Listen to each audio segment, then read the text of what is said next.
Hello everyone, welcome to Oliveboard. This is the 10th lecture of our Retail Banking and Wealth Management Revision series.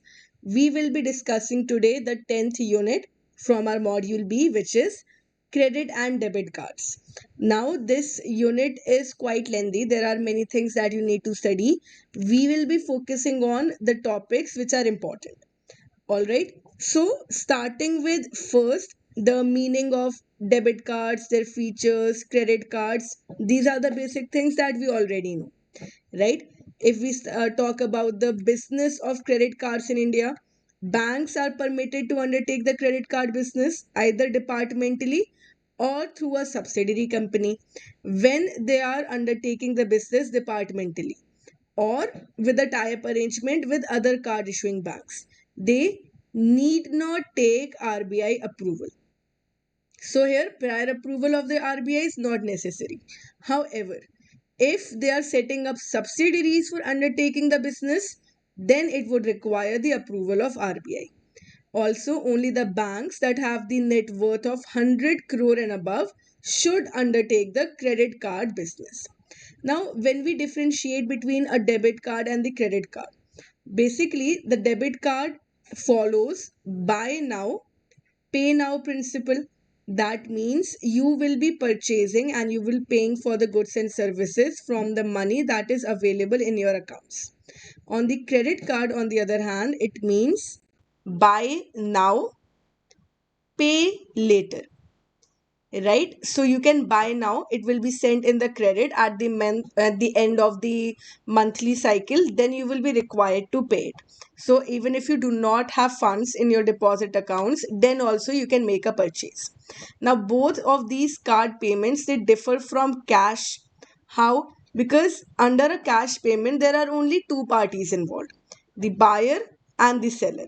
But in a card payment, there are five. There's the customer, retailer, acquiring bank, clearing network, and the issuing bank. So, increase in the number of parties means that more time is taken to complete the payment cycle. All right. Now, there are various types of cards which are available. There are debit cards, ATM cards, smart card, contactless cards. If we talk about the evolution of the credit cards, we can date it back to 1946, where a banker, John Biggins, issued the first card, which was known as the Charge It card. Right? It was known as the Charge It card. Later on, in 1950, the Diners Club card was introduced. It was the first travel and entertainment card. Then ICA was formed, the Interbank Card Association, in 1966, which is now the MasterCard, right? And the Bank America Service Corporation, which is now the Visa. So these were the steps in the evolution of credit card.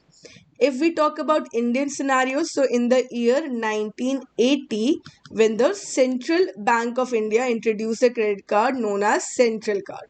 Later on, under the provisions of the Payment and Settlement Systems Act, we know NPCI has been set up, the National Payments Corporation of India. It has introduced RuPay, right? So it is a domestic open loop multilateral system. And various variants of RuPay are there that are offered by NPCI. We have the RuPay credit card, debit card, prepaid card, RuPay Global. Variants of credit card are also there, RuPay Select, Platinum, and Classic. So they vary according to the services and the add-on features that they provide to the cardholder, right? Then cards are issued in the proprietary format, which is known as standalone. So different banks issue the cards in different names like Classic, Silver, Platinum. They have their own withdrawal limits and other facilities that will depend on the type of card. Then we have the co-branded card, in which the bank, they enter into a tie-up arrangement with service providers like hotels, oil companies, airline companies. Let's say the bank has a tie-up arrangement with an airline company. I purchase a ticket and I use the card for making the payment. I can get rewards, I can get cashback. So these are the co-branded cards where the banks they issue, or the banks they issue the cards in tie-up with the service providers and provide additional reward points for using the service. Now, like we said, there are variants of NPCI RuPay credit card, like Platinum is there, Select is there. They provide insurance amount, they provide fuel surcharge waiver, then mobile wallet cashback. These features are there. We also have the facility of using the Bharat QR, the QR code. Simply without using the card, we can scan using our mobile phones and make the payment. All right, it is interoperable payment acceptance solution. Now we come to the important topic, which is the various charges. Now, there are certain fees, charges, interest which are involved in the credit card. There's the joining fees, which is charged at the time of the issue, and the annual fees, which is charged at the end of every year. We also have the finance charges. Finance charge is applicable in the event of the card member deposits part of the total payment or the minimum amount due. Try to understand how the credit card cycle works. Let's say on 5th of every month. This is my statement date. So all the payments, let's say I'm talking about 5th of July. So all the purchases that I made from 6th of June till 5th of July will be included in this statement. I will be required to pay whatever bill has been generated within the interest free period. Alright, what is the interest free period? 20 or 25 days up to 50 days are provided by the bank. If I pay my bill within these many days, no interest will be charged. However, let's say I decide to pay only the minimum amount due, not the full payment. Then the amount which is left unpaid will be carried forward to the subsequent statement. So in this period, for the statement of June, July, I am making, let's say the whole bill was of 60,000 rupees. I am paying only 40,000. So the remaining 20,000 will be carried forward to the next statement cycle. There, this amount will attract the finance charges on the entire outstanding. I will be making fresh purchases in the period of 5th of July to from 6th of July to 4th of August. That will also be included, and then the finance charge will be applied on the whole amount until the full and final payment is done. Right? These are payable at the monthly interest rate on EMI installments, for making any payments, for making cash advances. They are calculated on the daily basis. For example, the balance outstanding on the statement date is 20,000. It is not paid on due date. Let's say if the statement is generated on 5th of July, 20 days are given. So by 25th of July, the payment should be done. Then if it is not made, interest will be 3.5% per month. How do we calculate the daily interest charge? Because the finance charges are calculated on a daily basis at the end of every day. Right? So 20,000 multiplied by 3.5% into 12 divided by 365. So the daily interest charge is rupees 23.01. This is per day. And because now bank is going to charge the finance charge on the whole cycle, then we will say that 23.01 multiplied by 30, this will be the total interest payable by the next statement cycle after 30 days. Alright, so this is the meaning of finance charge. Now, what is the meaning of minimum amount due? Minimum amount due, bank allows me that if I'm not able to pay the complete bill, I can pay just a part of it. Right? So now when we calculate the minimum amount due, we need to include in it the new debits for the month, previously unpaid payments and other charges. So let's say 20,000 was unpaid from the previous month. In this cycle, I've made another purchase of 30,000. So the minimum amount due will be the total of it. It will also include the amount by which the cardholder exceeded the card limit. Let's say my card limit was only 50,000. I exceeded it by 10,000 rupees. So that will also be included, right? Then how do we calculate what minimum amount due will be paid by the cardholder? Either it will be 5% of the statement outstanding, sum total of all the installments billed, interest, fees, other charges, amount that is over limit, as well as 1% of the principal, or 250 rupees. Or if the statement balance is less than 250, then the whole amount. Then we can say minimum 250 is there, or maximum 5% of the statement outstanding, as the case may be. If the payment that I made using my credit card is less than 250, then the entire outstanding has to be paid. There, the minimum amount due will not work. There's also the concept of maximum interest free period. So on 5th of July, this is my statement date, I am given 20 days of interest free period. So by 25th, if I make the payment, no interest will be charged, right? But here's the condition: there should be no outstanding previous card dues. It is applicable on retail purchases and if the previous month's balance is paid in full, and it does not apply for the cash advances and revolving balances. So this is the concept of the maximum interest free period. If I pay the balance after 25th, then finance charges will be applied. Otherwise, it will be interest free, right? Now, when we are talking about the interest, there's also something which is known as the annualized percentage rate. So let us assume that the statement date is 2nd of every month. For example, 2nd October statement will contain all the transactions that have been billed between 3rd of September and 2nd, right? And I have 22 days time to make the payment. If I am saying that I made a purchase on 3rd of October, then this will not be included in my October statement. This will go in my November statement, right? So it will appear on 2nd November and the payment due will be 22 days after 2nd of November. If let's say the payment is in full is not made by the due date, by 24th of November in this case, then the interest will be charged for the whole period and the subsequent purchases as well. So for the complete 30 days plus any purchases that I have made, that will also be included, and then the interest will be charged, right? The interest that is charged for the unpaid balances as on the due date and on the subsequent purchases are to be expressed in the annualized percentage rate. Previously, they were shown as monthly percentage rate, but the regulatory prescription has decided that the banks, the issuers, they will clearly mention the interest rate on a annualized percentage rate. So how do we calculate this APR?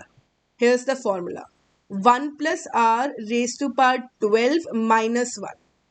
So let's say we took the example of interest rate being 3.5%, right? So I will write this down as 1 plus 3.5% raised to power 12 minus 1. And if I want to calculate into percentage, then I will convert it into percentage. So let's say if we have the calculators, we will be writing 3.5 percentage, converting it. So 1.35. I will press the multiplication button one time and then I will press it. The is equal to 11 times. So 1, 2, 3, 4, 5, 6, 1.035 multiply. I'm repeating it again so that you can see. And then I will press is equal to 11 times. If it is written 12, so 11 times. So 1, 2, 3, 4, 5, 6, 7, 8, 9, 10, 11. It is 1.51. Approximately 1.51. From that, I need to subtract 1. So 51 will be the correct answer. All right, convert it into percentage and you will have the annualized percentage rate. In a separate session we will be practicing questions on it so that you can easily solve them.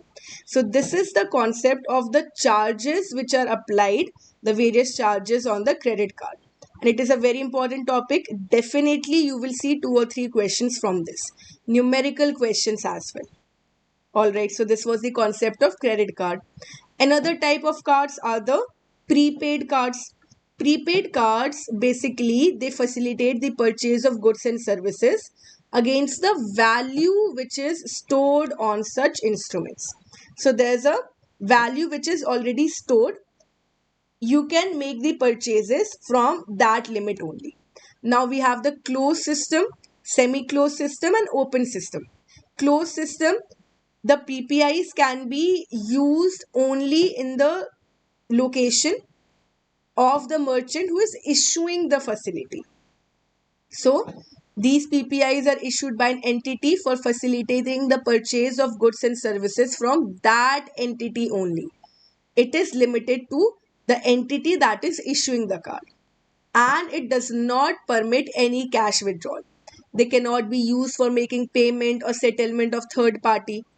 Alright, so this is closed. Only one entity that is issuing. Semi-closed means now at a group of clearly identified merchant locations, I can use the card. So the issuer will specify that you can purchase goods and services from these merchants, from these locations. These also do not permit cash withdrawal. Doesn't matter if they are issued by banks or not, cash withdrawal is not allowed. And the third type is open system. They are issued only by the banks and they can be used at any merchant location. Right? So they also permit cash withdrawal at ATMs or point of sale terminals. Amount outstanding should not exceed 1 lakh rupees. All right. So there are pre-registered beneficiaries. PPI holder can register the beneficiaries by providing the bank account details, and there the user, the holder, can use their instruments. All right. These are renewable from year to year. The loading and issuing of the PPIs is regulated by the bank's duly approved policy. All right. So this is how the 3 prepaid payment instruments are issued. The last type that we are going to discuss today are the contactless cards. All right, contactless card, basically now you need not dip or swipe the card at the billing counter. Simply you can wave it or tap it at the contactless terminal and you can pay. You can choose to enter a pin or even that is waived off. These cards, they work on something which is known as NFC, the near field communication technology, and it employs the radio waves transmission. Radio transmission, they will ascertain the contact when the cards are tapped or waved. Right, all the details which are stored in the card will be communicated. After this, the customer will need to enter the pin to complete the transaction. They can be used in the traditional way also by swiping or dipping, but it increases the ease and convenience by just tapping or waving the card. All right, so this is how the different types of cards work. The features of the debit cards we already know. Now, if you want to study these topics in detail, join us in the JAIIB Super Elite all-in-one plan. So you will get access to all the foundation courses, crash batches, cracker, everything till the day of your exam. You need not worry about availing or enrolling for separate courses separately. All your papers will be covered. This is the all-in-one plan. All right. So this chapter and all the other units that we have discussed are very important. So if you want to prepare well for your exams, join the Super Elite plan and see us in the live classes. Other than that, we are bringing these sessions on a daily basis for you. So like the video, share the video, subscribe to the JAIIB CAIIB English Medium channel. All your papers, the summary videos are being covered here. So make sure that you watch all of these sessions. So thank you so much. If you have any doubts, any queries, you can let me know in the comment section. Now I will see you in the next session with the next unit. Thank you and all the best.